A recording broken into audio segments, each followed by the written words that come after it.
What's good, everybody out there? Thanks for tuning in to another episode of the Let's Talk Indie podcast, where we talk about everything related to independent entertainment. I'm your host, Deron Alexander, and today I'm about to switch things up a bit. I know I typically like to interview people who are heavily associated with the independent film industry, but I think it's time for all of us to broaden our horizons. So today we're about to dive into the story of a man with many layers. This brother is a recording artist, he's a philanthropist, he's a community activist, a public speaker, a published author, soon to be film producer, and one of the greatest individuals I have ever had the pleasure of meeting in my entire existence. So without further ado, let me welcome in my brother, Jaffee motherfucking Judah, into the Let's Talk Indie studio. Let's get down to business. Ja Rastafari, goddammit. Wagwan family, how you doing, brother? Man, Wang, how you feeling, bro? Man, I feel live up, you know what I'm saying? Rasta feel lived up, man. That welcoming that you gave me was very, good energy. You get what I'm saying? Like, man, bro.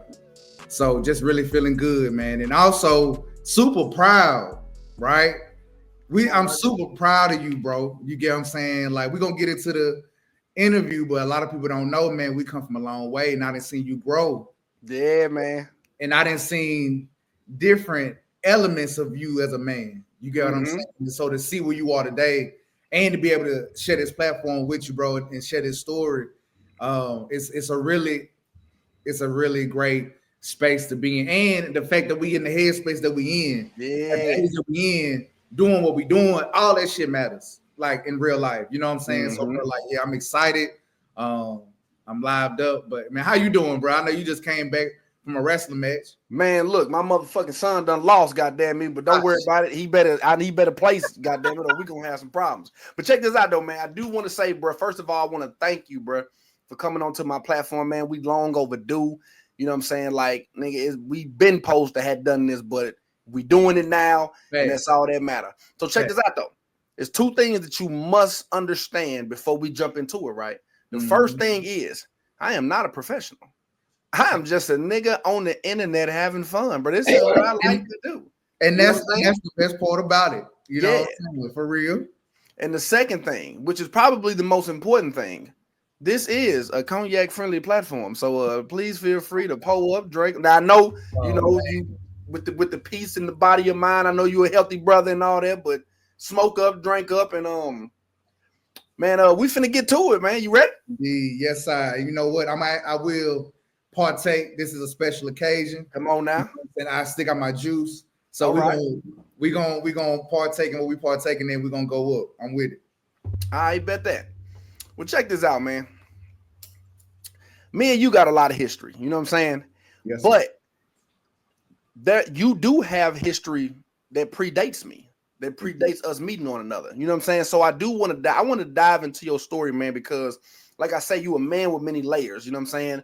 You got a dark side, a bright side. You got a bright future, man. You dynamic. You know, you participate in the community, man. You do activism, real activism, not just a nigga on the internet putting up posts saying what black people need to do. You got what I call boots on the ground. You know what I'm saying? Sure. But I want to talk about what led all up into this, but let's get into your early life though, man. So for the people that's viewing, like for my viewers, tell me where you from, bro. Where did you grow up? Man, born and raised Nashville, Tennessee, East Side, Inglewood, South Inglewood, if you want to be specific. But I lived all over Nashville. You know what I'm saying? I lived all over Nashville from Madison to Goodlettsville. I got grown. I lived in and got off parole. You know, so I moved out to Gallatin, lived out there a little bit, but I came back out east. You know what I'm saying? So I didn't live out so many parts of out east. You know what I'm saying? A lot of my family from out east. So, you know, what was life like for you growing up in Nashville? I mean, for me, it was, I would say, typical. You know, it was the typical childhood that you would hear from your favorite hip hop rapper that grew up with less than others. But you know what makes, I guess, my story more unique is like, you know, how I responded to that, you know what I'm saying, and what I was dealing with, and in my environment where I grew up. You know, when I was younger, it was just all about, you know, playing football outside and playing video games and shit like that. You know what I'm saying? I was like passionate about football. You feel me? I was real passionate about football, but like it didn't really go too far. Right. I feel you. And like I think I played football and I was on video games and playing Pokemon, like Digimon. I was that type of kid, you know. Yeah. But it then like, you know, you get to the age of like 10 to 15, you know, when things start happening, goddamn it. Things start changing and the environment starts shifting. Well, I'm actually glad you brought that up because I am curious. Like, you grew up in Nashville, like me and you are similar in age, you know what I'm saying? Right. But you grew up in Nashville around a time where the California gang culture was kind of getting a real chokehold on Nashville. Like how much did that play a part on your upbringing? Man, it played a huge impact on my upbringing because when my father was coming up, it was about where you from. And then when my generation was coming up, it was about who you with. Mm-hmm. It wasn't about where you from. Mm-hmm. So my father generation was about, I'm from out east. You know what I'm saying? So we gonna ride together from out east. Or I'm from out south. You know what I'm saying? And of course you had people that had respect in all areas, but you know, territorially, that's just what it was back then. Right. I say around about 04, 07. Mm-hmm. We started to see a change in like the impact of gang banging for me. Mm-hmm. The gang banging really came in Nashville around early 90s, right, late 80s. You feel me? But like as an individual, like I didn't start to become aware of it until I was like 10, 11. You get what I'm saying? So, and then, you know, as I got older, I got more involved when I was like 13 and on up till I was about 19. Mm-hmm. You know what I'm saying? But like in our neighborhood, on how we grew up, like for those people who do gangbang, I don't gangbang no more. You get what I'm saying? It's just a past life. But the people who live in that environment, like gangbanging wasn't about no color. Right. It wasn't about no color. It was just about like, you know, the camaraderie amongst the people in that area. The camaraderie, really, boom, right way to put it. You know what I'm saying? Because it's like you had certain people who was from South 8 locked in with people who was, you know, probably over here in Cheatham. You get what I'm saying? You got people that was out there in Edge. You know what I'm saying? So like different, and cliques started to form. I got a question. Yeah. You say you don't gangbang no more, right? Right. For people that have the misconception that gang banging is for life, can you explain how a person can no longer gang bang and live to tell about it? I can, from my perspective, because it's not the 90s. And I think a lot of gang banging really information that we have was perpetuated by media, right? And not like the actual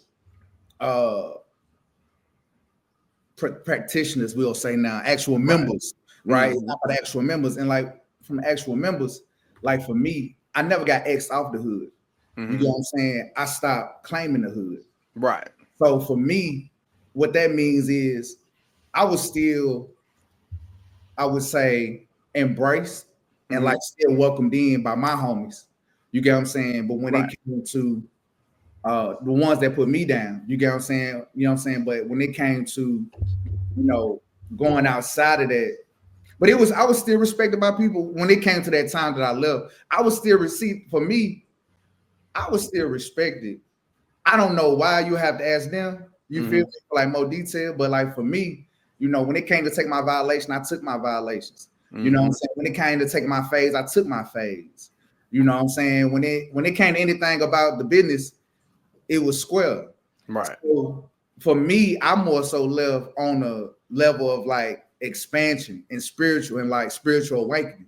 You know what I'm saying? And it was more so like a me taking on a different mission, because I got to a point where it was like, I feel like once I got to a point where I started to have more knowledge of self and also a better understanding of the vision of what my life to be, it was like, and also how I got introduced to gang banging. It wasn't never about the politics and what the penitentiary or the streets would enforce. Mm-hmm. You know what I'm saying? Yeah. Once you go outside your square, you got to apply to those politics, right? So once I started to get deeper and more involved with it, it was like, nah, you get what I'm saying? Because I started to see other shit that was happening from niggas that was on different lines and on my line that was flawed, but was still celebrated, right? So it was certain pick and choose. Oh yeah, but it was a multi-layered reasons. You get what I'm saying? Mm-hmm. Why for me it was like, you know, I told cuz like this ain't what it is for me. You get what I'm saying? So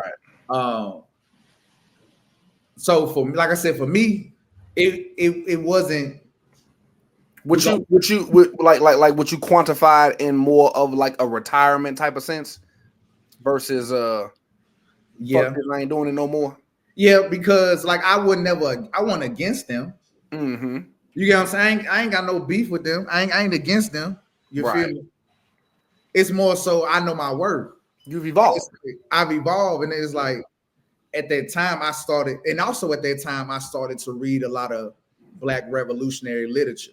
That's what I want to. That's what I. But look, we gonna get into that. But I do want to know before, because before you got you know, the awakening and everything, you landed in a place that most of young Black men end up in a place of captivity. You know what I'm saying? So like walk me through that before entering, and the steps that you, because I know a lot of your evolving actually came from a place of bondage. You know what I'm saying? So I want you to walk me through the before, in the middle, and we're gonna let that go into the man you are today. Right. So like the before is like really, like I said, it started with just playing football because we all went to school together. Mm-hmm. So before we was in a game, we was in a clique called the Warriors. Mm-hmm. Warriors, little clique, whatever. So we do the clique shit, but the clique shit, we just doing this at school, at middle school.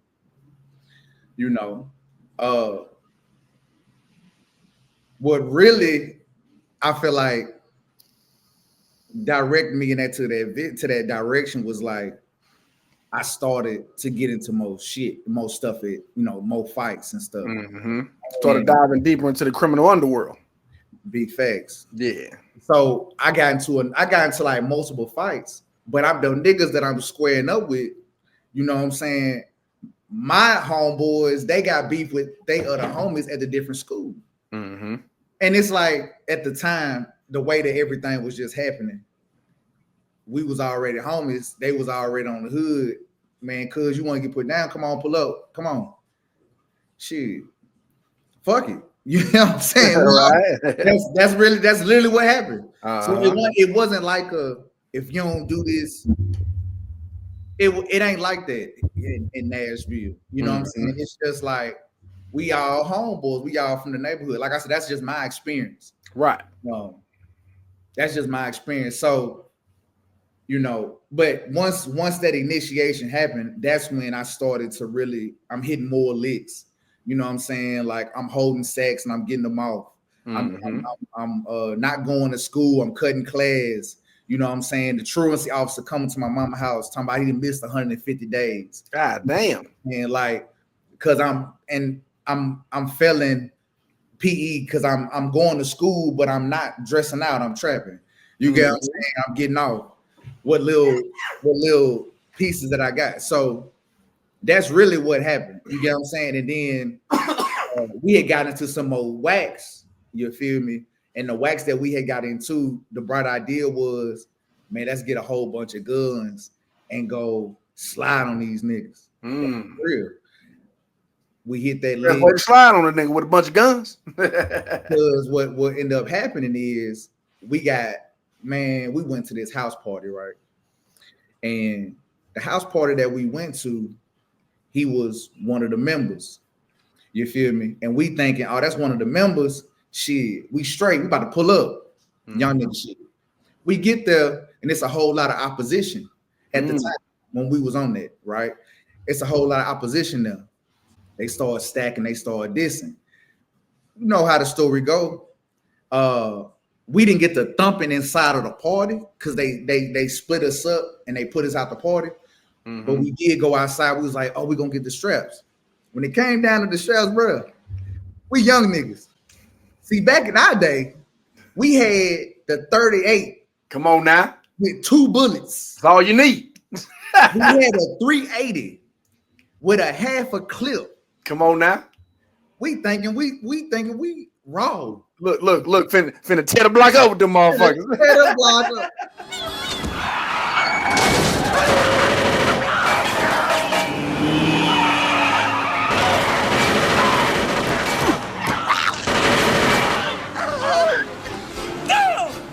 I broke my nose, look!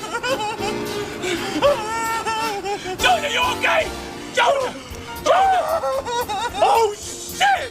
Junior dead in the motherfucker! You shot Junior in the back of the head! It was a mistake, man! Shit! But I'm next to that motherfucker! Oh, shit! Shut up! It was a mistake! Damn! Junior! You feel me? So, nah, man, we was silly, bro. But when you young and full of that anger, you feel me? I had a lot of anger, you know what I'm saying, growing up, just based on what I was dealing with, you know, as an individual, not knowing how to experience life or respond to it in the most healthiest way. So, but that situation, you get what I'm saying, is what was the motivation to be like, we're gonna hit this big league, and that big league is what led me to the penitentiary. And I got 6 years and 9 months. You get what I'm saying? So that whole 6 years, 9 months, you know, the first half of that, I'm not turning down. I'm still involved. You get what I'm saying? So it's like, but it's involved in a different way. So it's like, when I say active, I done been active on every part of it. You get what I'm saying? I done been every emotion, bro. You feel me? So it's like I didn't, you know, been in the pod, took my loss, humiliated, but still come back and get my one up. You get what I'm saying? Like, and still walk the pound. You get what I'm saying? So it's like I didn't been through that whole experience and that whole, and it's like when I come out here to the world, if I can do that, bro, the world ain't shit to me. Exactly. That's my mentality. You get what I'm saying? You know, but at the same time, it's different things that attack you out here that are really face fronted and warrior mode. You get what I'm saying? That's warrior mode. But like while I was in that time period of my life of darkness, you know what I'm saying? Like it was so many different things I was going through and scenarios I was just learning from at the same time. You know what I'm saying? And a lot of that contributes to how I even do business now, and good and bad. You know what I'm saying? Like, you know, I've developed, you know, an anxiety disorder. You know what I'm saying? I got compulsive PTSD.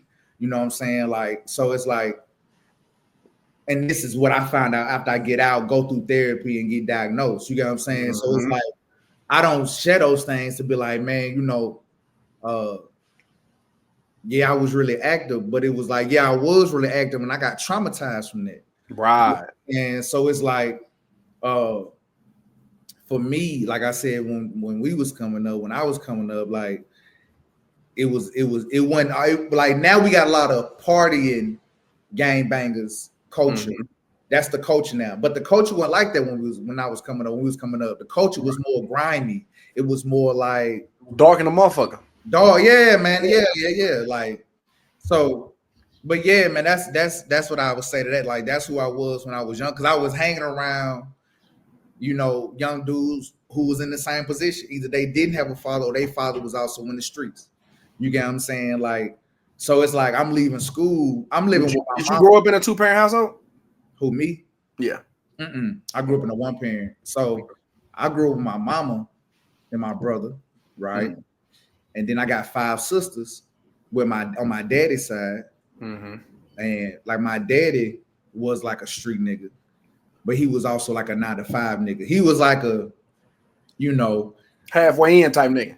Yeah, but like more so like a neighborhood guy. You know what I'm saying? Like old school, everybody just know him from the neighborhood because he been living there forever. He from round the way, everybody fuck with him. Yeah. That type of shit. You know what I'm saying? So he was like that type of dude. And you know, stepmama, you know, she was kind of the same way. And she had her mom when she was in the streets, you know, in her capacity. You get what I'm saying? So it's like That's why, like I said, I don't never look down on no street nigga. I don't never look. It's like niggas go through shit, and that's a certain path that some niggas go through, and some people really locked in. But like I said, the foundation that I was on and I was with wasn't solid. You get what I'm saying? Mm-hmm. So the fact that my foundation wasn't solid, it was like I'm not about to get reinitiated. You get what I'm saying? And start all over, get to know. Nah, I'm not doing that. I'm done. You know, that's what, no point of re-indoctrinating yourself in something that you know is flawed. You know what I'm saying? And it's like, you know, so it's like, you know, because a lot of people ask me that, like, how is it that you left or you was able? Well, the fact that I left, it was more so like a thing of like, for me, it was a thing of, do you want to get re-smashed because the foundation ain't proper? You get what I'm saying? And I was like, nah. You know what I'm saying? I was like, nah, because by that time, I didn't already took violations. I didn't already got them up. I didn't slid on niggas. I was the do boy. Yeah. You feel me? Like I was the real do boy. You know what I'm saying? So it was like, I didn't did all that already. I'm ready, man. I was about ready to goddamn it, you feel me, do it on them. But it's like, at the same time, I put myself in this position. Mm-hmm. You know what I'm saying? So it's more like, you know what? I'm a man with it, and I'm a man without it. I feel you. That's how I really feel. You feel me? So that's why I want no animosity, there ain't no hate. I'm a man with it, I'm a man without it. You feel me? Like shit. But and then, like I said, like when I get out, I'm in the same neighborhood that I was. You feel me? So it's like that's why I'm like, bruh, whatever. Like if that's for some people, it worked in their favor. Mm-hmm. You know? But what God, bigger vision that God had for me and what I have for myself, that ain't in my alignment for the fully commitment. You get what I'm saying? In one start in once time, my period of my life. Well, let me dive I'm always curious about, you know, turning points in people's lives. You know what I'm saying? Like for me, my turning point was when I was arrested for something I didn't do. You know what I'm saying? Like I ain't never been innocent of nothing. Everything I've ever been arrested for, if I didn't do it all the way, I did it to some capacity. 9 times out of 10, I admitted to it because I wore my crimes as a badge of honor. You know what I'm saying? When I caught my attempted murder case, I admitted to it in the interrogation room. I was sleeping and said, bro, yeah, I shot the nigga. Take me to jail. Like I didn't, you know, when you young, you know, you feel invincible. You know, you feel untouchable and all that type of stuff.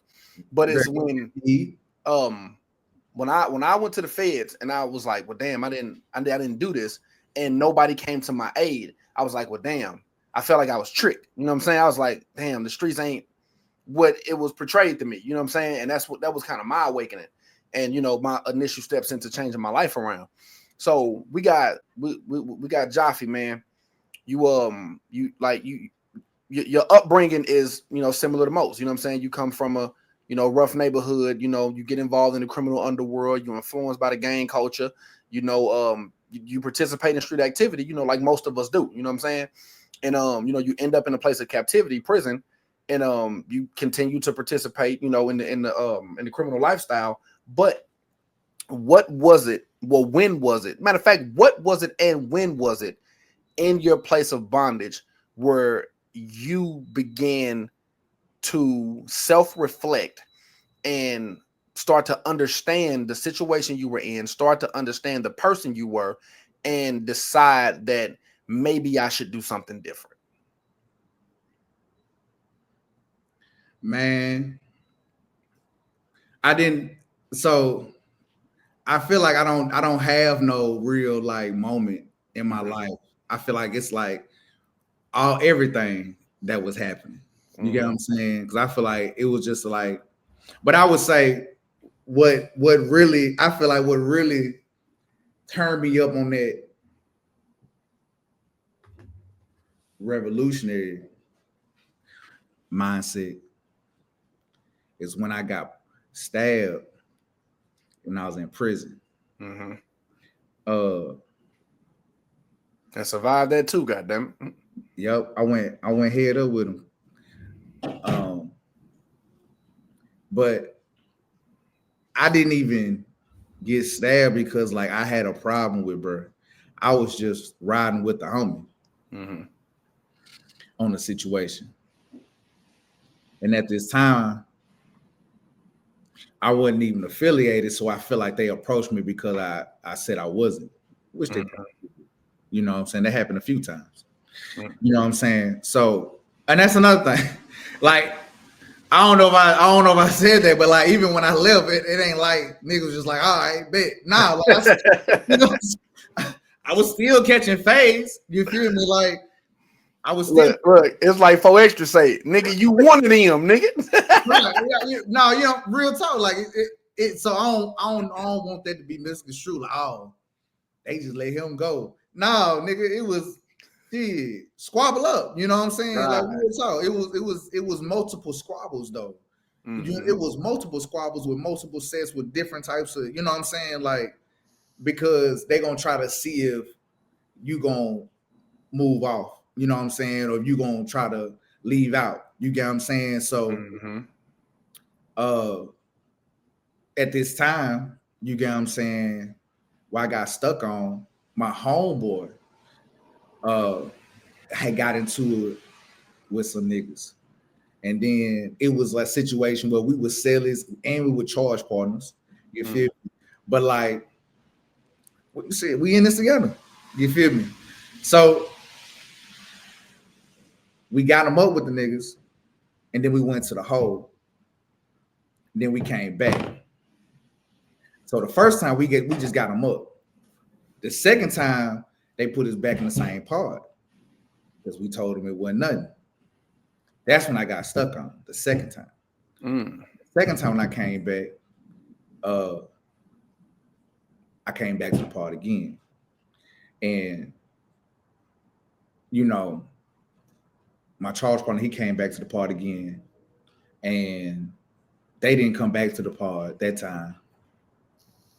But while I was in that moment, you get what I'm saying, and in that cell, and after we had got him up, and a nigga was bleeding from the lip and shit, and from my eye and shit, because like when he had stabbed me, he went like down. I got a mark on my face and on my body, but it ain't really visible now because shit done healed and my hair done grown over it.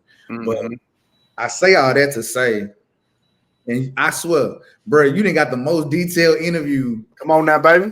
The most detailed interview about my past, bro, because I really don't even talk about my past like that. You don't, bro. You really don't. Man, I really don't even talk you about got and I feel like that's crazy, bro, because you got a hell of a story. And with you being so heavily involved into activism, I would always not necessarily assume, but wonder, like, you know, you can use your story as a testimony, but you don't even be doing that. You just on progressing, moving forward, like, yep.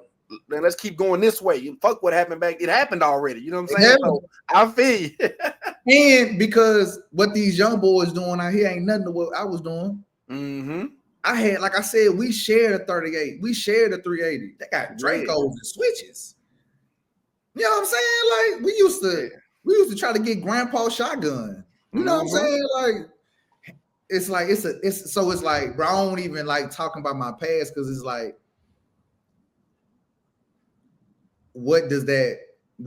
I like focusing on what can I give you from this? What are the tools I can give you from this? You know what I'm saying?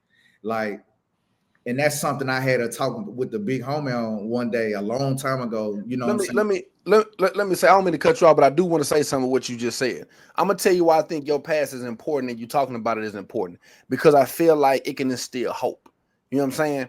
Because a lot of times, even me, bro, like, even though I don't judge the youngins nowadays because I understand where they coming from, at the same time, I find myself catching. I find myself in y'all bullshit and all that type of stuff. Yeah. But a lot of times, bro, even myself, I look at our youth and feel like ain't no hope for these niggas. Like, there's no way you could have sat back and watched my life, watched other niggas' lives, watched documentaries of niggas' lives, and still feel like there's winning in the criminal underworld. You feel what I'm saying? So I feel like it ain't no hope. But then when you listen to a nigga like you, for example, you know what I'm saying, bro, you was a gangster nigga, you know what I'm saying? And you turned into, bro, you one of the biggest community activists damn in the state of Tennessee, basically. You know what I'm saying? Like, even with myself, you know what I'm saying? I was a gangster nigga. Bro, now, nigga, I take pictures with my kids and do podcasts now. You feel what I'm saying? So, facts. Yeah. So like telling your story, because people ask me about my story too. I feel like it can give hope because we are walking testimonies of, man, niggas can change. You know what I'm saying? Right. That's why I feel like diving into your story is important. I receive that because it's different to hear these conversations. I ain't whatever you did. It ain't about greater or less, but it's like it's man, bro, like really being involved in really the real mentality of a slider and stepper and like what these young talking about, like, bro, like what NBA young boy, like whatever persona they thinking, it's like, man, bro, I really be thinking to myself, like, bro, we was really on that. You know what I'm saying? Like, man, first body avocado was at 15, but like before I was 15, I was seeing niggas on shit that prompted me to be on that type of shit. You did that's so it's like, bro, it's like, and like I ain't gonna say a bunch of the names of in that era because I feel like I'm the person that need to speak on that. But it was an era, bro, where robbing and stealing and shooting and like pimping and like being in the streets looked real different, more intense. Now it's oh man, it's really exploded and glamorized and it's like really weird. So I agree with you saying, where it's like, well, if you really come from that, it's no way in hell you can have hope like this is really the way, or this is really like gonna be the move for the next. This ain't no long-term plan, bro. You know what I'm saying? So it's like, I say all that to say, like, that is what led me to being like my soul dehydrated. And like I was, after that time I got stuck on, it was like, man, a nigga almost died for nothing. You know what I'm saying? A nigga almost died for nothing, bro. Like I didn't went all the way up for the homie, and you know, the homie that I'm fighting for and what we defending, it's like, man, you ain't even really solid though. You know what I'm saying? Like, you ain't even really, I shouldn't be like, and it's like, and I'm risking my life for your motherfucking ass. You know what I'm saying? And bro, and it gets to that point, and it's like I'm not one of those dudes who like grew up with having bundles of money. You feel me? I'm not one of them dudes who's in the streets and it just worked for me and I had bundles of money. I was at dirty motherfucker. You know what I'm saying? Like I wasn't no dope dealer. I was a lick hitter. You know what I'm saying? So I ain't really, so I really like, even my whole mentality from then, like my comprehension level was even different. And I got ADHD. You get what I'm saying? So it's like, bro, my whole thinking pattern was off. So it's like the time that I was in that hellhole, at the time I was in Babylon, you know, that's when I was able to slow down, stop. And then once I let that go, you feel me, and start embracing God and start embracing, you know, a healthy approach to life and started wanting to live a more positive outlook, you know what I'm saying? Wanted to start repair and heal them areas that was like depleted. You get what I'm saying? Like that happened once I let that dark cloud go. You get what I'm saying? So it was like, but like that dark cloud was like a whole different individual. You get what I'm saying? It's like when I'm out here now, like you said, right? Like if people go to my site, like, or if you just don't know me, like I ain't gonna never show none of that. You know what I'm saying? And also, when I was coming up, we didn't have pictures, we didn't have Instagram. You know what I'm saying? Like we went outside. Man, nigga had that disposable camera, goddamn it. No, now, bro. I probably got about one or two of them, and we was the ones with the cameras, right? You know what I'm saying? It was probably the girls or the young ladies. You know what I'm saying? That was around. Or family members, you know what I'm saying? Like, we ain't gonna get no, hey, bro, I'm gonna go get this camera, we're gonna take this picture, bro. Nah, bro, like, it was a whole different era. Different era, bro. But yeah, man, but like social media, goddammit. For real, bro. Yeah. They can have it though. Hey, they can have it though. I'm good. I'll be at the conferences with the nerds. And hey, we be on this eco drip. You hear me? Yeah. And I can still show up as my full self. You know what I'm saying? That's another thing when you become an entrepreneur. Like, just because I went through what I went through, it ain't about, I don't hide nothing. It's just about, you know, showing up as your best self and showing up to the right audience. You know what I'm saying? And talking to you. Like, for this audience, I can speak a little bit more freely, a little bit more loose and have more range. and my background. You get what I'm saying? But every audience is different. And that's just what it is. But it's the same way in the streets, though. You get what I'm saying? Like, it's a lot of things that we learn in the streets that are transferable skills into the corporate world. Absolutely. So, you know, like being able to cultivate, you know, networks like B4L and being able to start companies with my friends, like Recycle Invest, being able to share a platform with my brother like Big Six with Black Blood Voices on the podcast, you know, having these different channels and having these different platforms. I learned that from having different trap houses. Like, I ain't have to have the trap house, but I used to pay attention to my cousins, my community, how they used to work with the trap. You know what I'm saying? It's like, you can, and you know, it's words like I didn't know it until my brother Ivo said it. It's called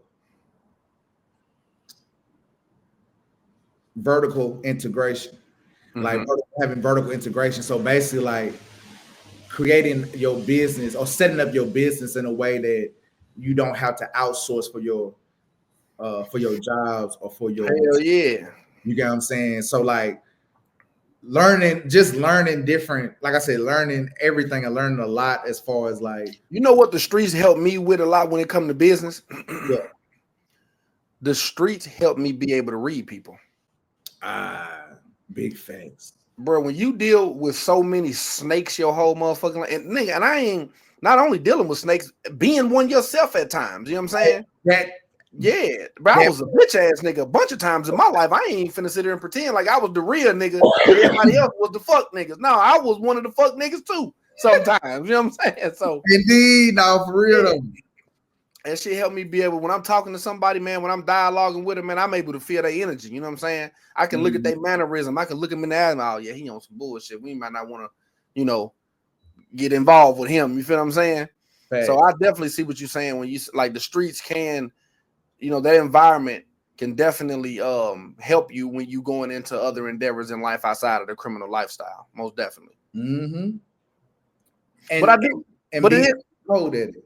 But it's something that I want to know about you, man, because man, you are Rastafari, you know what I'm saying? So I want to know, man, how did you get introduced to Rastafarianism, and what was it about, you know, that particular spirituality that made you subscribe or made you want to subscribe, you know, basically to that lifestyle? So Rastafari is I would say, herbal, mystical, spiritual, ethocentric, Afrocentric, culture and spiritual path, all that in one. Rastafari, I got introduced to this way of life by way of going to Jumu'ah with the Muslims.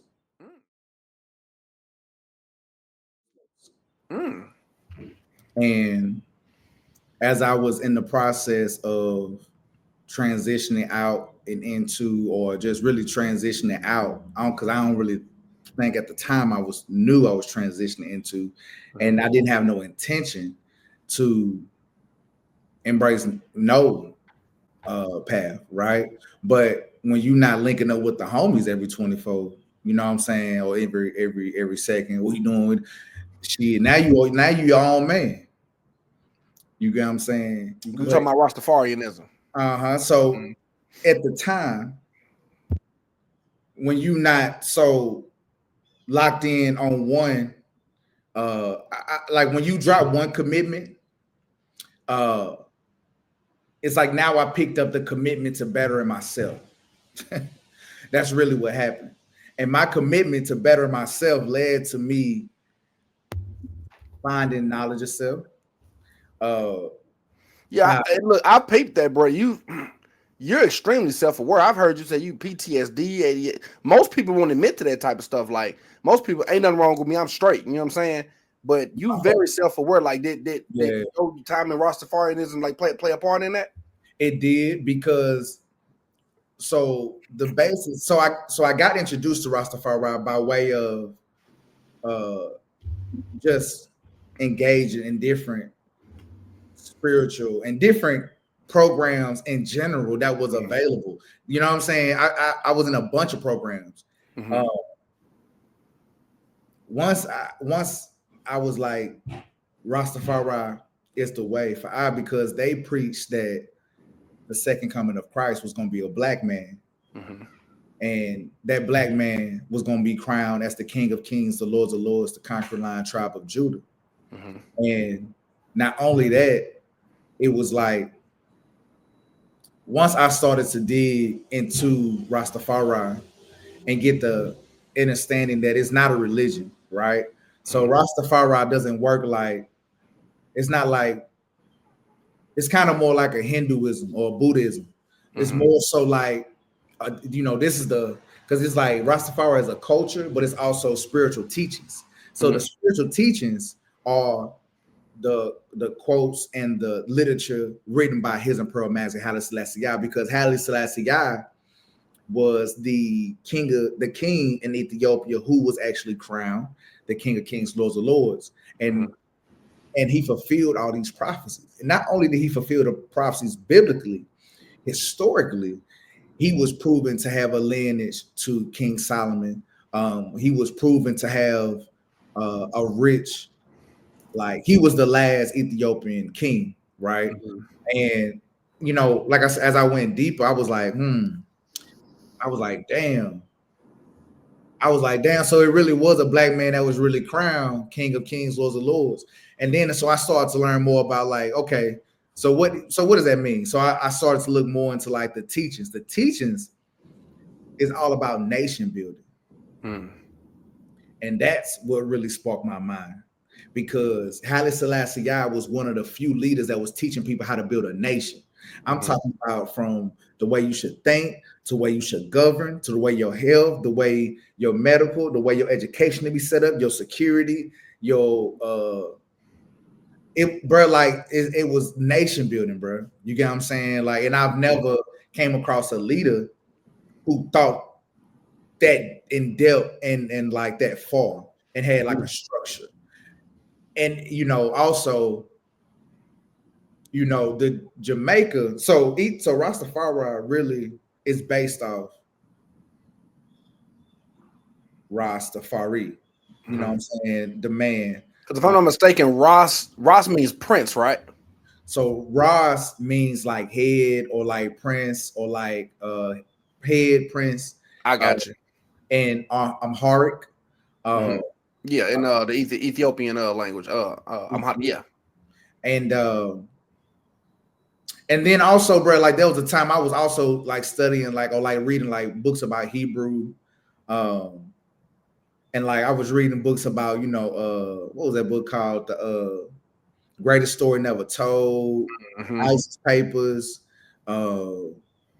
Keeper Negras. Like I just started reading all this damn literature, bro, and it was like just opening my eyes. So I was what I had got to, I was like, I feel like for me, Rastafari, and I'm about to get to your question about how did this help with my ADHD and PTSD and my anxiety disorder.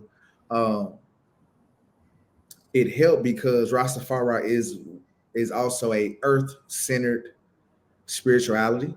And what that means is the Rastafari rely on natural, ways of eating and living, and, it's about being healthy because that's how you in tune your closeness to God, which is in yourself. That's another thing.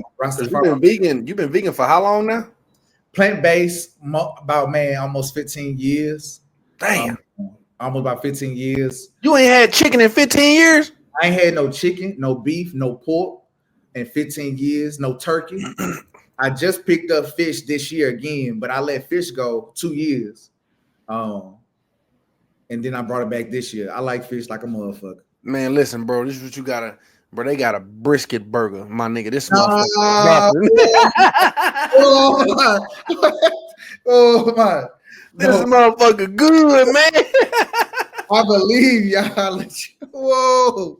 Nah, let's go, man. Woo. I ain't had If it's a cauliflower brisket, yeah. If it's a cauliflower brisket, yeah. You ever what's that restaurant? Slutty Vegan? Bro, they line be too long, bro. Do it. I try to go. I'm gonna try to go if I ever go back, and if we lock in and go can make it down to the A, we might. Bro, the line be so crazy long, bro. Bro, I'm in the A a few times a month. Nah, we definitely making that happen. Big facts. But yeah, so Rastafari for me, like, and also like I said, it was a way for me to like help me center and ground myself. Mm-hmm. I needed more grounding techniques. You get what I'm saying? Because living in a certain environment where you always got to be high alert, you always got to be, direct forward. You know what I'm saying? Like one thing I noticed, like I don't really have like social skills because of what I've been through. You know what I'm saying? Like I'm cool with just disassociating from the crowd and chilling. Ain't nothing wrong. I'm just chilling, but that's just what happens when you didn't been in a certain environment. You get what I'm saying? So, being able to get in tune to what God means to me has helped me not only ground myself, but also hone in on my vision on what I want my day-to-day to be. And my life mission, man, is to live an AM life. Always aim to motivate millions. I wake up enthused, ready to live life and ready to get it done, even though it can be draining sometimes for real. But nevertheless, bro, but like at the same time, bro, like I said, you've been with me the whole way through though. You get what I'm saying? Like, bro, like you've been with me since we've been, man, bro. So let's talk about that, man. 15 years, bro. It's going on 15 years, bro. That's crazy, bro. 15 shit, it is, ain't it? 15 years. 15. I'm gonna tell you, bro. I'm gonna tell you when I first met you. This is what this was the thought pattern in my head. I was like, man, this nigga tall. This nigga got dreadlocks. Man, I'm gonna have to fight this nigga, man. This nigga tall than a motherfucker. I'm 6'2", nigga. You got me by 2, 3. What you about 6'5"? So, man, I think it was me, you, and somebody. Was it Bizzle?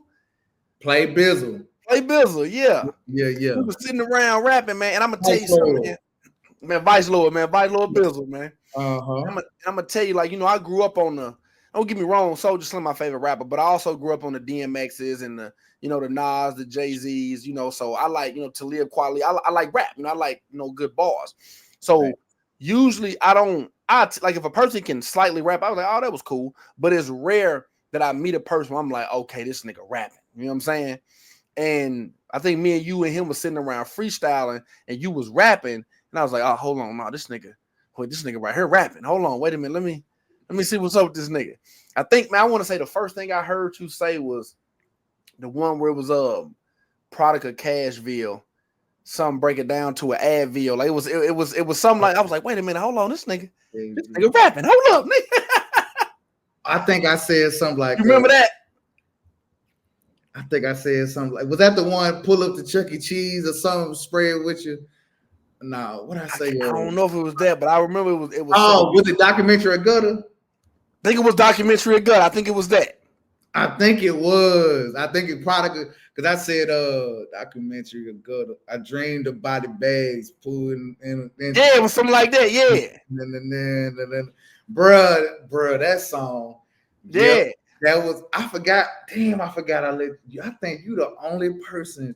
Bro, you rapped that shit hellas ago, bro. Because I was listening, I was like, hold on, man, this nigga can rap. It was literally the music, bro, that initially, started us, chopping it up. And then, once we got to talking, I was like, man, hold on, man, bro got some substance. Like, he ain't fried on, he on to something, you know what I'm saying? And bro, like,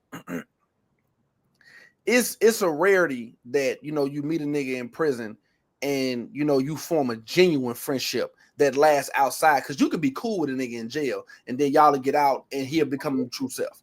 He'll be a fuck ass nigga, all that type of right. That shit, man. Listen, bro, I done had so many niggas I done called up or done called me when they got out. Bro, let me hold something, which is cool. I get it, bro. Nigga, I get it, but niggas be whole niggas, you know what I'm saying? And Yeah, bro, you've been man, you've been solid the whole time, bro. That's one of the reasons why, like, I'm a forever fuck with you, nigga. Like you said, we going on 15. You know what I'm saying? And like, bro, they don't even know, bro. I was locked in with bro, right? Because I remember when you got out. Now, when we was in the same party at one point, and then I went to NRU. You went to NRU, but you did too. I did too, but my points wasn't low enough to go yet. Right. So, but what we had said was, we was like, bro, man, this shit's so funny. So we was in the cell. You was like, man, bro, I ain't gonna lie. I probably got about another 2 up in me. Fuck it. I know when I get it, I'm about to be a gangster, bro. You was like, hey, bro. I was like, hey, because remember we was chopping up about I was trying to start a record label or something like that. And I was like, you know, we would link up and write verses all day. You know what I'm saying? Like, but at this particular time, it was about the record label vision that I did among 1,000 ideas. A motherfucker come up with that motherfucker. But you was like, man, bro, because I love this gangster shit, bro. Love that shit, boy. He said, hey, bro. He was like, but he was like, hey, bro. He was like, I fucks with you though, bro. You a real nigga, bro. He was like, I fuck with you, bro. I was like, nah, bro, I'm a fucks with you. And I was like, nah, look, bro. I said, nigga, if you get bammed up again, my nigga, I said, I'm gonna put money on your books. Yeah. Bro, I'm locked in with you for real, bro. Let's do this shit. Tell me why the fuck. I ain't last 2 years, nigga. Man, bro. I remember you got out. I think you wrote me a letter or something like you, like, bro, I'm out.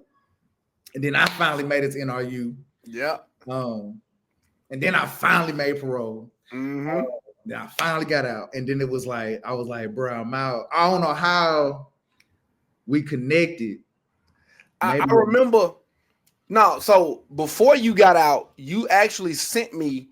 I don't know if you had a cell phone, but you recorded your verse in jail, and I posted it on my Facebook page. Yep. I ain't even got that Facebook page no more. We need that video, bro. We need that video for the documentary. That's when I had the missing tooth. Yeah, and you had the African chain. Because I gave you the African chain. Yeah. Because, hey, I tell people, bro, I used to be ugly cuz in the streets. You feel me? Nigga, I'll take a fade. I'll take a hit to the face, nigga. You feel me? But now I'm grown and I done got sexy for my queen. You feel Come on now. Hey, bro, I'm a one woman man for sure. Not me. I'm for the streets. But check it. Bro, look, I got out on a Thursday. I'll never forget, bro. I got out on a Thursday, bro. I had the sack that Saturday. Good Lord. Nigga, 7 days didn't go by, nigga, before I had the sack. But no, but no, that's why I think we was tight, bro, because you was a getting to it, motherfucker, though. I would get to it, boy. Hey, I ran it all the way up. But look, I mean, it was so crazy, bro. Bro, we were getting so much money, bro. I had the sack coming in from. So then my brother was at Whiteville. Yeah, he's at Whiteville. He wound up getting the move with the police. So I'm sending him the sack. He damn near making more money than me because, you know, the drugs higher in the penitentiary. Bro, when I say every green dot car we had got locked up, I'm talking this nigga was sending me $1,200, $1,300 a day worth of green dot numbers, bro. I'm running it up on the streets. I'm running up in jail. I'm back and forth to California. Bro, I lived my greatest life. Oh, God. He ain't lying, y'all. I swear. Yeah, boy, I had a ball, boy. And then that shit came crumbling down. Man, but hey, but you know what though? God did that for a reason, bro, because it's like it's really meant. You feel me? Like, no, I tell people to this day, bro, there's a few things in life that I be wanting to regret, but it's hard not to. The second time I went to prison, it ain't one of them. I needed that. Bro, listen to me. I used to get high, bro. Like, I had bread. I'm gonna tell you my drug regimen throughout the day. I would wake up in the morning and I would pop two. This was before perks was a thing. This was like when the hydrocodone and the lower tab. That's when everybody was still on them. Yeah. I pop 2 hydros or 2 lower tabs, 2 of them, boom, to get the day started because I got to get the hanks up off of me. Then I take this when everybody drinking Activist. This is before all that new shit. This is when everybody had Activist. Bro, I take the Activist. I take me to Jolly Ranchers, put the Jolly Ranchers in the cup, pour the Activist in it, put the Sprite in that motherfucker. Just mix it all up. Sip Sprite. Sip the Act, the purple drink, the lean. And nigga, I would take my cigarettes and I used to get high, nigga. I used to take my finger and dip it in yellow Tussanex. Good. And I would smear it over my cigarettes. I would smear the Tussanex on my cigarettes. And I smoked all my cigarettes with Tussanex. Bro, I was a borderline junkie. But I had money though. So it didn't affect my everyday living. Oh man. So, if I hadn't never went to the feds, bro, man, rest in peace, bro. My little cousin, bro. My little cousin wound up overdosing on some bad pills with fentanyl in them. There ain't nothing in me. I would have died, bro, because I wasn't turning nothing down. I was so addicted to pills. They didn't have to come from the pharmacy. But if you come to me and say you got 200-300 pills, I want them all. These bitches could have been, and I know they'd have been laced with fentanyl and still wouldn't have gave a damn, bro, because I was addicted to them. So going to prison, it helped me, but I never went through one day of withdrawal. I was so stressed out over my case because I thought I was going to get a life sentence that I didn't go through one day. Nigga, by the time I realized, I think I was talking to my brother on the phone because he was in prison too, but my mom used to do three-way calls. I was talking to him, and he asked me, was I okay? And I was like, what you mean? I'm like, yeah, I'm good. He's like, but what about, your withdrawals, man? You straight on? And I thought about that. I was in for about 2 months at the time. I was like, withdrawals? I was like, shit, I ain't going through one day of withdrawals because I was so stressed out over the case that my stress overrode the withdrawals of the drugs. Mm-hmm. But it was like it was that prison stint that got me off the drugs and made me never want to get back on them, bro, because drugs, they all laced with fentanyl. Now, you're going to die if you do them now. And I would have died, bro, because I had no intentions on stopping. It was no reason to. I got money. I got the sack. I'm getting high every day. I don't have no reason whatsoever to stop doing this. For what? Bro, the bare minimum was so good for life back then. You know what I'm saying? Mm-hmm. Like, man, bro. Man, listen, bro, I understand why niggas get high, bro. It feel good, bro. Boy, it feel good. Oh, yeah. Like, I can understand why people in the streets, you get what I'm saying? I can completely understand it. It just ain't no longevity in it. No. And so switching that into what we at today, mm-hmm. Now I'm a businessman. Yeah. You know what I'm saying? Like straight up. You wear a lot of hats. Yeah, man.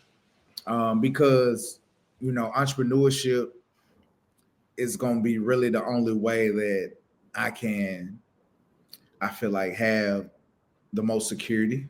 Mm-hmm. And a job, ain't nothing wrong with a job because I do like my job. I like where I work at. But because I work in the garden, full time. But it's always good to be able to have that residual and have, I want to ask you something regarding that. Yeah. So it ain't never a finish line with me. Like, it's always, after every milestone, there's always going to be a new one. I don't give a fuck. I can make $10 million today, and I'm finna figure out how to try to make 100. It ain't never going to stop. But I do feel like there is a place, for me personally, where I feel like this is success. And what that looked like to me is getting my time back. To be able to have enough residual income where I no longer have to physically give my time and my life to make $1. Where I can wake up when I want to, where I can spend as much time with my kids as I want to, and it won't affect if my rent get paid. That's what success looks like. It's not the end all be all. I'm gonna keep hustling forever. But once I make it to that stage, that's when I feel like, okay, I've made it now. What does success look like to you, to Jaffee? What man. When you wake up, what do you see around you when you like, okay, I've done what I was supposed to do? Mm-hmm. So, man, that's a great question and a great metric to use for success. For me, success is one definition of success for me is to get paid to be myself. Mm-hmm. I've always, wanted to position myself in a way where if I need to get, public speaking engagements, people can reach me and you know, I've been taking the different steps that I need to take in order to become more comfortable with being on, you know, stages or public speaking in general. Mm-hmm.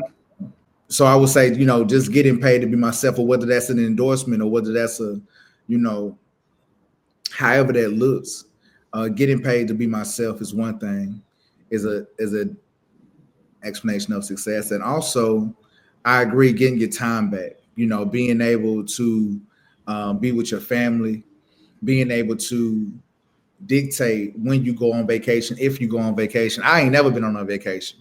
You get what I'm saying? I've been so committed to the community these years. I've never been on a vacation. And to let y'all know what a vacation is when you don't have any obligations or responsibilities that are tied to your work, job, or passions. It is stillness, right? I have not had no type of stillness in forever. Don't go to Colombia with me then. We'll get there. Don't go to Colombia. Tell me. Don't go to Colombia. Man, Lord. I went down there for 7 days, boy. Boy, may be a couple of Durans running around down there, boy.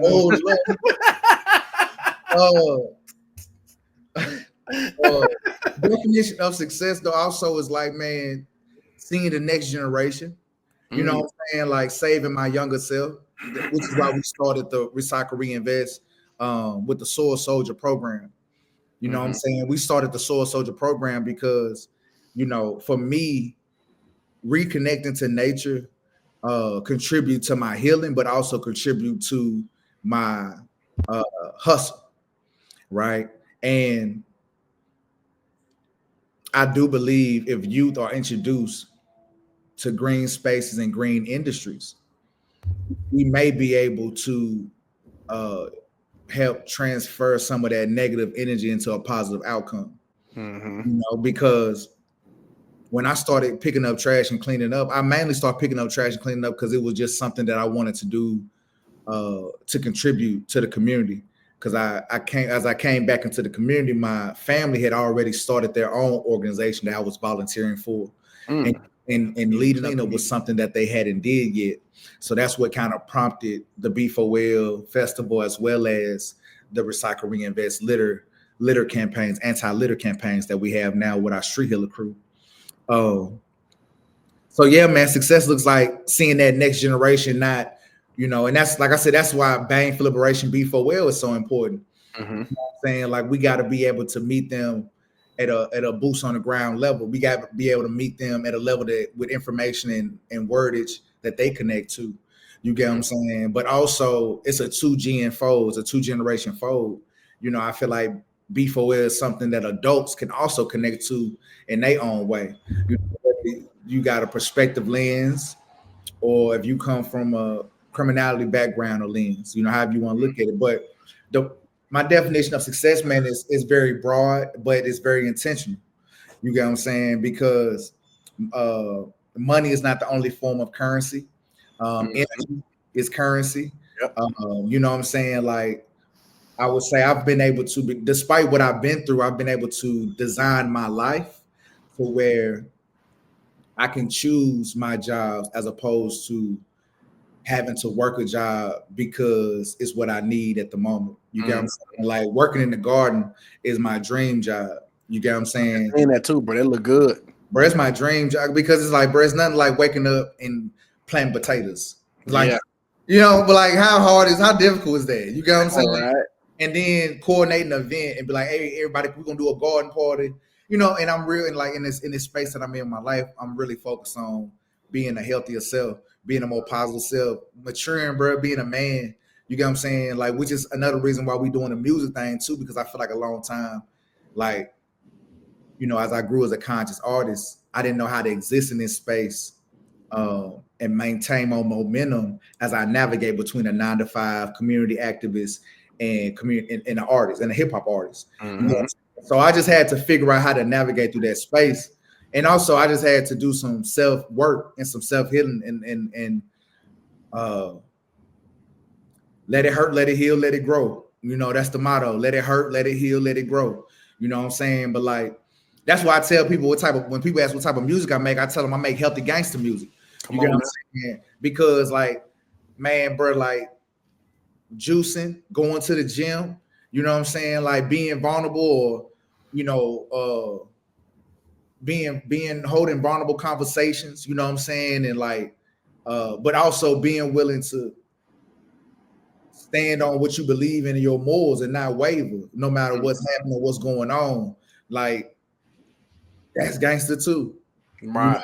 And like that's gangster too. But like, you know, I think that, you know, if we can, it's cliche as fuck, but if we can change ourselves, we can change our communities, we can change our world, bro. Like real talk. But but your first community is family.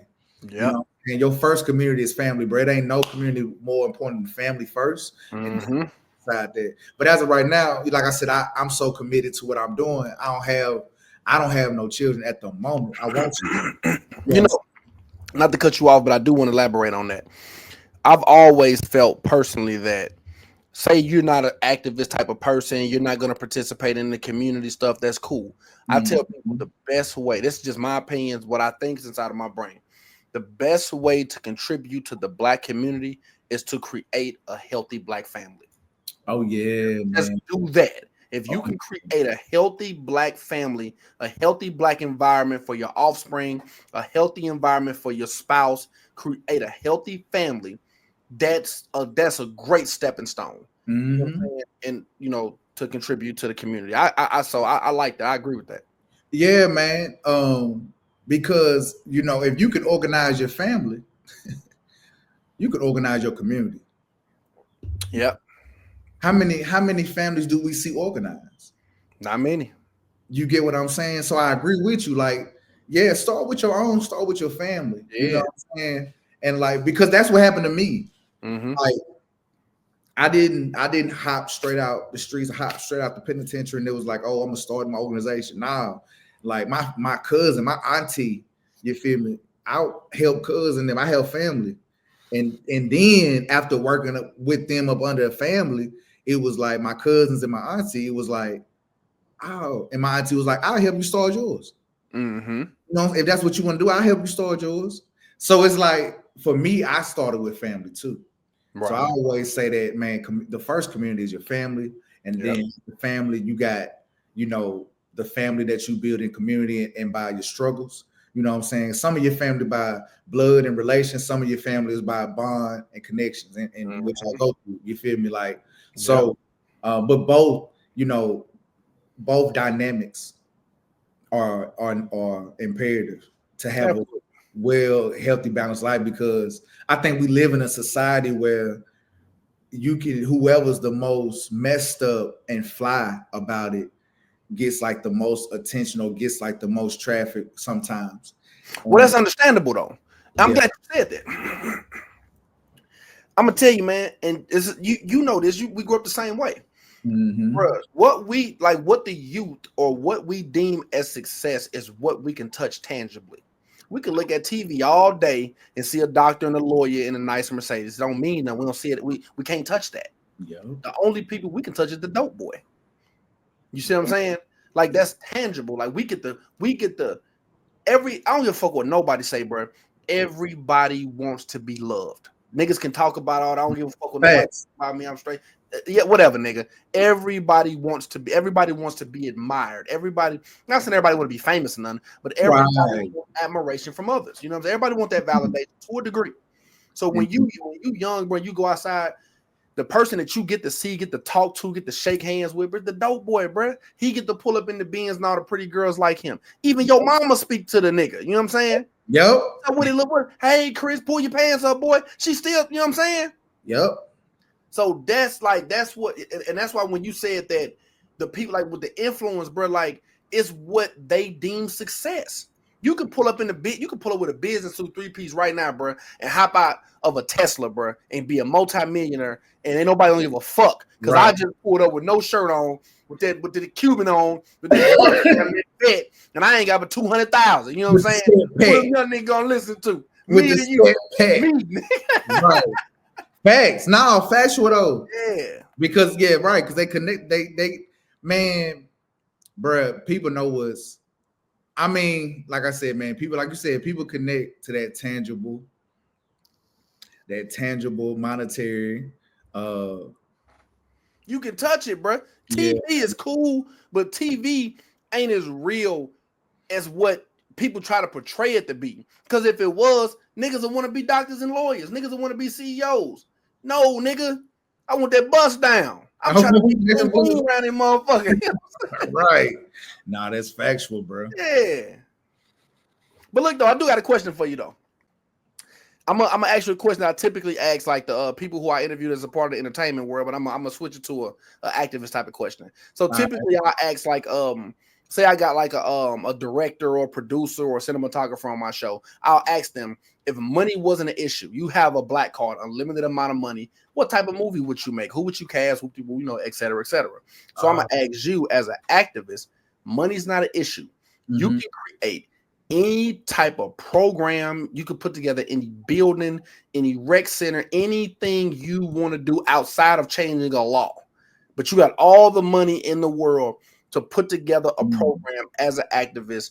What does Jaffee Judah do that he feels like is going to have the most impact on our community? Got all the money in the world to do this. A knowledge of self compound. Walk me through it. So a knowledge of self compound would literally be, it's like on some coach shit. You know what I'm saying? It would literally be a compound where if you are not able, and it would be a compound where if you're not able to like function in the regular world because you've been too traumatized, maybe whatever. It's like, bro, it's like so many people in the world, bro, who cannot adapt to how fast the world is going, bro. You get what I'm saying? And like, if people ain't gonna do nothing for themselves, it ain't nothing that nobody can do or program can do. So if I did have what you said, I would be like, all right, let's create a knowledge of self center. And this knowledge of self center, it would be multiple areas around the city that would help build you up to gain knowledge of self. Because the more people improve themselves, they can improve others. And but when people got to focus on self, though, that's the point I'm trying to get to. People got to focus on self, bro. I 100% agree with you, like literally 1,000%. I promise you, I do. Because like we can have all the financial literacy programs, we can have all the programs. Man, bro, it's a lot of people out here that just be simply bullshit with life. Yeah. It's so many people out here that just be simply bullshitting with life. They just don't hold themselves accountable and they're just not doing it. You know what I'm saying? Like it's that simple. So it's like, but it's not like they not doing it because they're not able to. It's more so a compound of different things in life that are affecting them, that stabilizing them to respond effectively in the world. My perspective for the most part, right? So it's like, we would focus on the 9 areas of and the 9 social activity areas of a human. So like, there would be a area site where we would focus on security or war, right? People who go out here and gangbang or shoot people or rob, who feel like they're invisible. If they knew how to fight, if they really knew how to handle a gun, they really knew the power of a gun. All of that shit take a process, right? So the knowledge of self center will be a place where it's like, hey, I'm gonna go live here at the knowledge of self center, and these the programs they're gonna put me in. So it's like that's just one program, like understanding war, understanding security. Also, the knowledge of health center will have like a space where it's all about health, education, sex, politics. What else? Economics, agriculture, tech. You get what I'm saying? Like the knowledge of self center would help oneself get in order with all 9 social areas of a human, right? Because that's what we lacking. But some people they can go to college. They know it, but it's like they might not know how to be an entrepreneur. They might not know how to balance life. They might not know how to eat the right food so they can bulk up and be good at the gym. You know, I call you all the time, like, hey, bro, shit, do I need to get the creatine or do I need to get the, you know what I'm saying? Like, oats, nigga. Yo, you feel me? we still programming out here. Ain't nothing really. So, no, but I just say all that like self. If I had all the money in the world and all the resources, available all the resources, I would put it towards people. I put it towards creating a system that helps people get in tune with knowledge of self, so we can all be in alignment for our true purpose. Mm-hmm. And like purpose comes from pursuing, not from sitting still.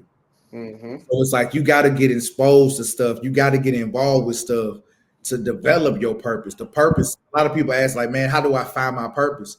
You don't. You let it find you. You got to, and like just lean into pursuing it though.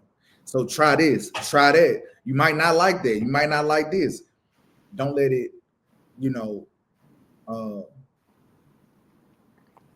don't let it disappoint you, or don't let it, put you in a position where you remove yourself and keep trying. You got to keep trying different stuff in order to know what you really want to do. And that's what happened for me to get involved with environmental justice work, to get involved with urban forestry, to get involved with just wanting to learn more about the whole waste management industry and how we can use this as a, entryway for young men who have been impacted by the justice system, who are being involved in some capacity of going to ISS, going to OSS, a lot of times those are the youth that go lean into potentially going into the streets. Like I want recycle, reinvest, and this is another definition of success. Like I want our programs to replace those systems so we can repair the harm that's been instilled in them youth, because putting them youth in the ISS or OSS, that's just going to contribute to the, what I'm saying? That don't help. Pipeline.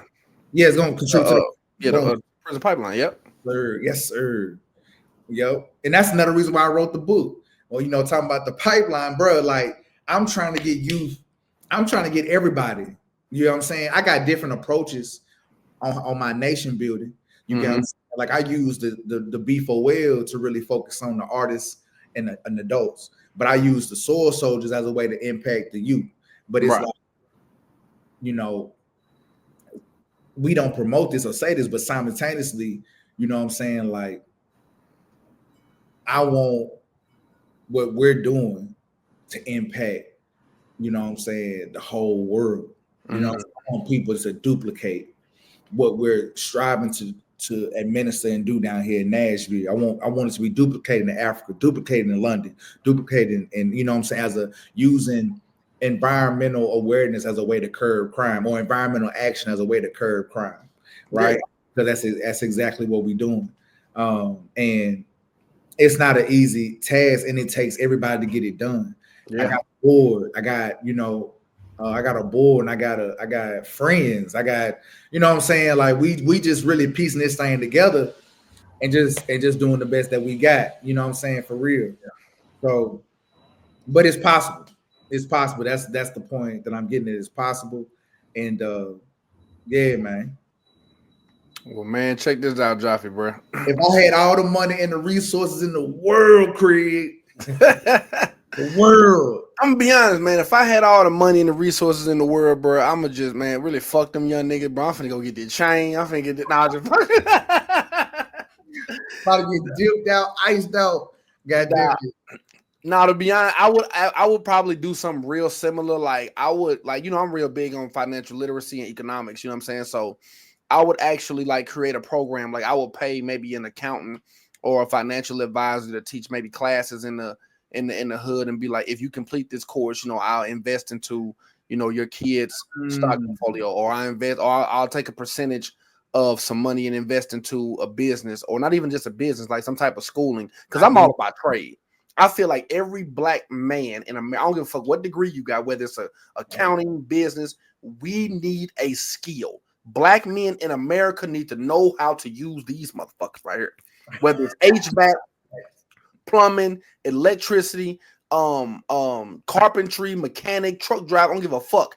Every single black man in America needs at least one trade. On me. I don't give a fuck if you're a CEO of a multi-million-dollar business, nigga. You need to learn how to hit a hammer with a nail, nigga. I mean, how to hit a nail with a hammer. You know what I'm saying? Yes, sir. So yeah, know how to grow your food, something. No, agriculture or something like I ain't gonna lie, I don't like Dr. Umar, and I don't give a fuck if he sees. I don't like him. Like I feel like he's an ambulance ass nigga who want to be a fucking celebrity. But I have to be truthful. He dropped jewels sometime. Yeah. That nigga say some shit, I be like, fuck if I don't like him, man. He right. You know what I'm saying? Like, and he talk a lot about the essence of a community, like, you know, a grocery store, you know what I'm saying? A hospital, a bank. Like, we need, you know, the necessities to sustain ourselves. We need it. Like, it ain't even about black power and let's be Pan-African. Fuck all that. We need to be able to be self-sufficient around this motherfucker. No, we need gardens. Serious. No, yeah, we need that shit, man. Right. Yeah. Like, fuck the bullshit. Like, no. Yeah, but fuck Umar at the end of the day. You know no. Fuck with Dr. Umar, bro. I'll fuck with Umar a little bit, but look, I'm gonna tell you something about Umar. Umar always talking about we must stay focused. And he the only nigga who ain't focused. I stay catching this nigga looking at something. He always licking his lip. He ain't focused. Black queens forever. Snow bunnies never. Fuck them. Man, I seen that nigga say, I said, this nigga want to be a motherfucking rapper, man. I'm fucking with Umar. If I ever get to meet him, I'm gonna talk my shit to him. But I'm gonna take my hat off him. I gotta give him his flowers because he say real shit. You can't, whether you don't like him or not, you can't deny the man know what he talking about a lot of times. You know what I'm saying? So, you know, he got his school now too, though. He got his school. You feel me? Man, I don't know. Now, nigga, go to that motherfucker. So, no. I need to see a nigga who done graduated this. I need a diploma, nigga. He said, I know plenty of niggas in Philly, bro. I don't know nobody. Nah, shouts out. Nah, definitely, man. I'm fucking with Umar. Shouts out to Umar. You know what I'm saying? Yeah. But Jaffee, man, look, bro. Man, it's always on in the privilege, bro. Whenever I get this, man, because we talk on the phone. You know what I'm saying? Like, it's always, let me tell you something about you, man. It's always a conversation of substance. You know what I'm saying? It ain't never shooting the shit. And it's cool to shoot the shit sometimes. Let your hair down. It's all good. But, man, I know, like one word, if somebody asks me, give me one word that describes Jaffee. It's a lot of words that can describe you, but the one word that I would say describes you the most, like the app that can sum you up in its totality, is genuine. You are a genuine brother, because there's nothing that you've ever done, and I mean not even once, like, because we got that relationship, we can call each other out, bro. That was some bullshit. Thanks. Stop that. Come on, bro. Thanks. Yeah. I fuck with everything else, but I ain't rocking with that one. You know what I'm saying? Thanks. We can call each other out. Oh, bro. Hey, bro. That's something people need. That's something. I don't mean to cut you off. No, you good. No, you good. That's something people need to know, bro. Like, bro, people gotta have people around that can call you on your shit, homie. Yeah. You feel me? Because we live in a generation that don't really. I ain't heard that in a lot of interviews. Bro, because it's really like love, respect, and bro, like, you know what I'm saying? Like, that's it. I feel like, but a lot of these young kids don't really feel like nobody can tell them nothing sometimes, you know? And sometimes depend on, but at the same time, I got a lot of respect for you too. Yeah. So it's like, that's another thing. I feel like a person got to respect the person and have mutual respect, you know what I'm saying, and brotherly love, you know what I'm saying, like, to be like, you know, on that solid ground. Because if I don't respect a nigga, he can't tell me shit. Man, big facts. Even if he right. No, nigga, you wrong. Like that, but we ain't gonna no. Yeah. Facts. No, man, like I'm saying, like, bro, it ain't never. It's been things that you've done where I feel like it probably should have been done different. Or some things, you know, I was like, man, if he focused on something else. But one thing I ain't never done of anything, I ain't never felt like you wasn't genuine while you was doing it.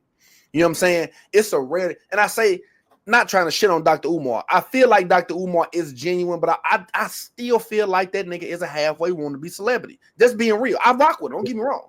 Like, I listen to Umar. I'm not finna sit here and pretend like I don't fuck with him. But it is a lot of times I'll be like, come on, Umar, nigga, you chasing, you want clicks off this. You know what I'm saying? I ain't never got that from you. You know what I'm saying? Hey. It's every move that I've seen you do, that I've personally seen. I don't know what you've done outside of what I've seen, but what I've seen is always, this is a step in the direction to help the people. That's why I say genuine is what I would describe you with over any other word. You know what I'm saying? It's a lot of things. You intelligent, persistent, all type of shit. You know, a man of substance. You know what I'm saying? Like truthful, honest, like all that shit describe you. But I feel like genuine should be at the top of that list because I ain't never, and we from the streets, bro. We good at reading people. I could have. Oh man, come on, Jaffee, bro. You trying to pull the bitch with that. Come on, cut. You know what I'm saying? It ain't never been that. You see what I'm saying? Thanks. No, man. You see what I'm saying? Yeah, that's why. Yeah, most definitely, bro. Like genuine is the word that I feel like describes you the most, my nigga. No doubt. Man, I received. I feel like one word that is, I gotta give it back though. I received that one word that I feel like that really describe you, bro, is perseverance. Perseverance, bro. You done been through a lot of shit, homie. Hell yeah. Like, man, bro. Like, I be telling people, like, man, people don't understand how hard that custody battle was. People, boy. I think that was a long time in my life. I think that was most gangster shit. And that's what I'm talking about. Like, bro, like when we became men, homie, like life started hitting different. You get what I'm saying? On some real shit. You know what I'm saying? Yeah. It's like, it's how you deal with that shit that really shows how much you've grown and how much, you know what I'm saying, you want to do something better. You know what I'm saying? So like, man, perseverance, homie. You know, and you're very intelligent. My niggas speak multiple languages. Come on now. You know what I'm saying? Don't ever get it twisted. You know what I'm saying? I'm like, hey, homie, what you say? Ты говоришь по-русски или по-английски, man. Come on, man. They got you.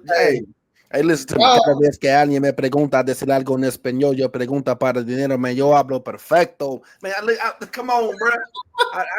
I'll do this for real. This ain't for play.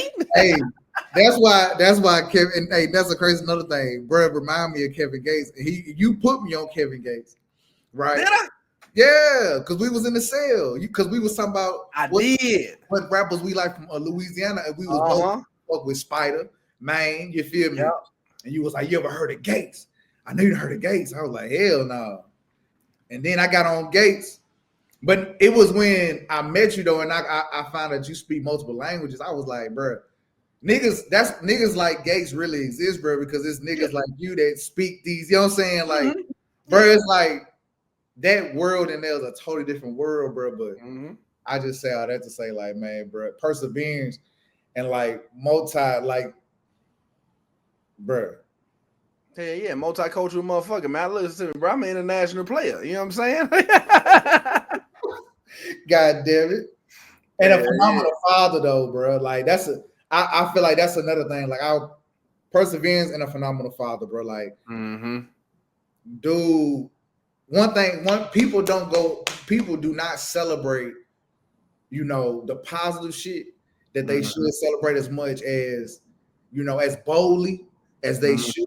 Like, people love being bold about what ain't right about a person, or what ain't right about a motherfucker, or what a motherfucker done did, or what, you know what I'm saying? Like, they bold about the negative shit. But when it comes to like, man, bro, being a father, just, you know, being a better example, being a better version, like, bro, like, they don't understand the internal work that it's to externally demonstrate this.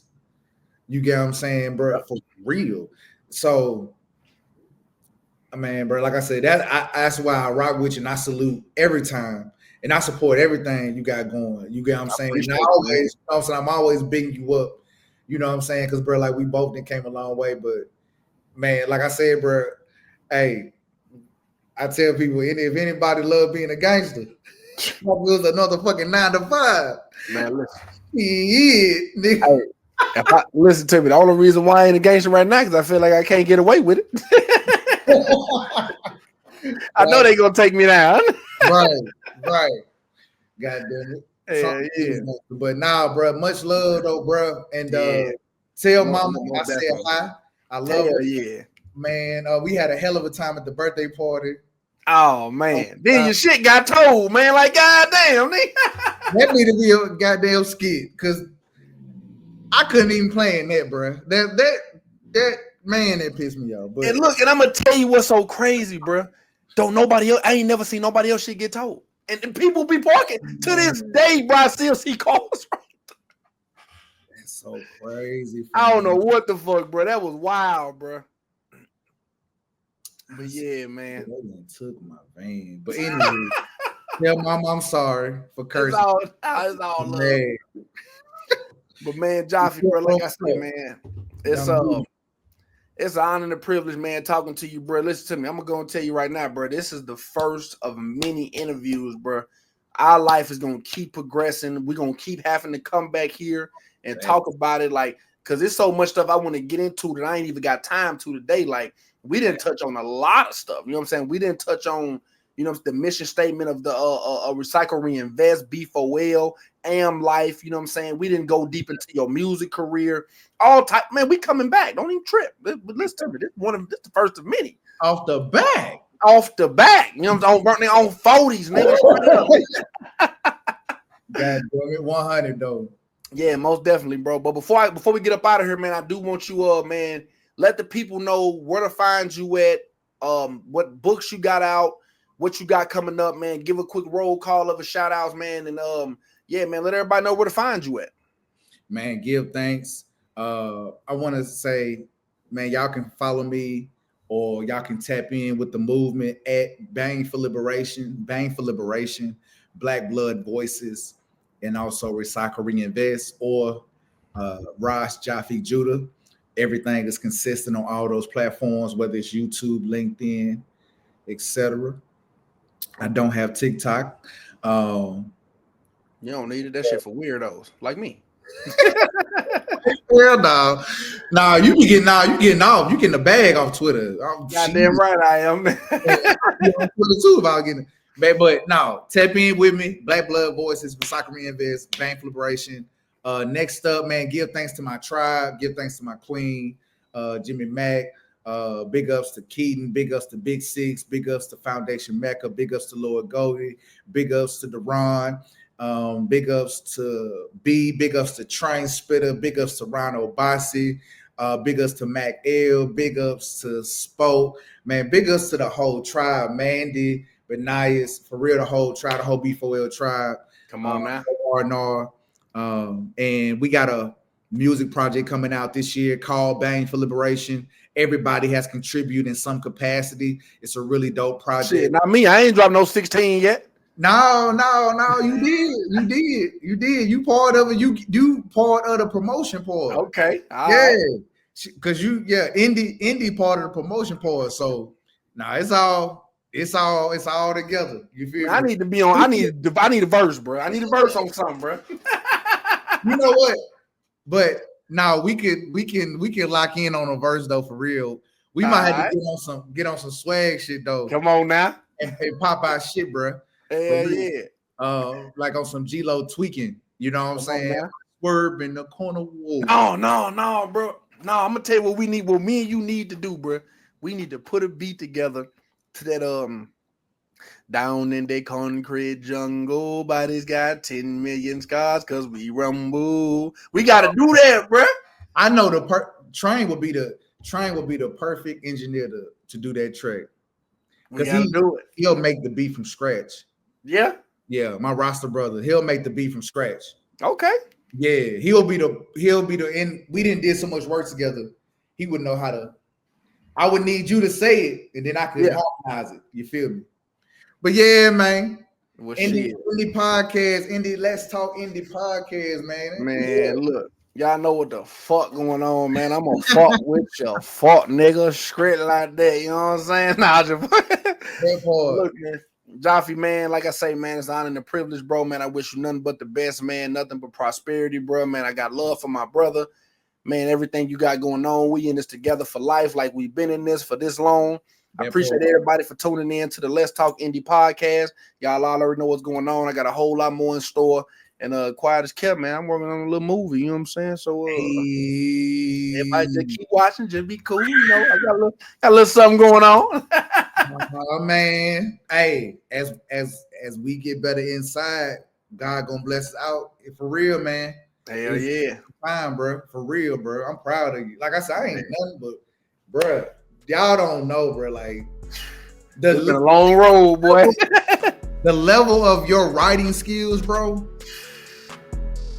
Man, but they finna see it though, bro. They finna see. Facts. They finna see. But yeah, man. Appreciate everybody for rocking with us, man. And we'll see y'all in the next one.